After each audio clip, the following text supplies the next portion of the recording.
Treaty of Moultrie Creek was established in 1823. The government finally decided to settle the Seminoles on a reservation in the central part of the territory of Florida. The meeting to negotiate a treaty was scheduled for earlier September 1823 at Moultrie Creek, south of St. Augustine. About 425 Seminoles attended the meeting, choosing Mammothalla to be their chief representative.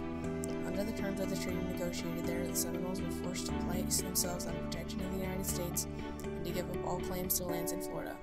In exchange for a reservation of about 4 million acres, the reservation would run down to the middle of Florida peninsula just north of the present-day Ocala to align even with the southern end of Tampa Bay.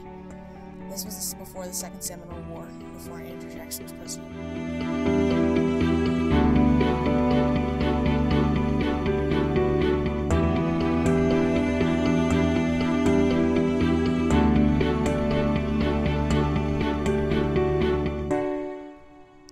Osceola was an important influence in this war.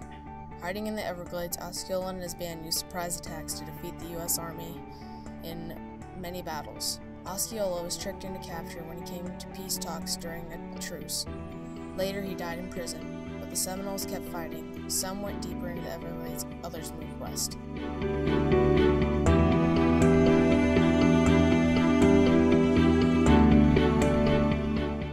After Colonel Worth recommended in early 1842 that the remaining Seminoles be left in peace, he received authorization to leave the remaining Seminoles on an informal reserve in southwestern Florida and to declare an end to the war, which he did on August 14, 1842.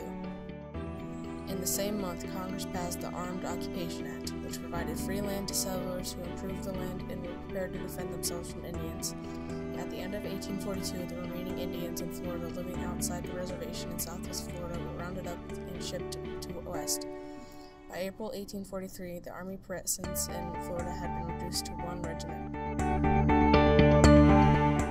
By November 1843, Worth reported that only Indians left in Florida were about 95 men and some 200 women and children living on the reservation, and that they were no longer a threat.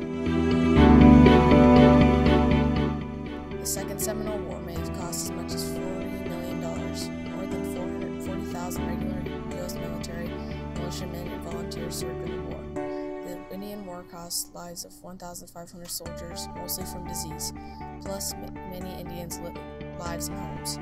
It is estimated that more than 300 regular U.S. Army, Navy, and Marine Corps were killed in action in the Seminole War.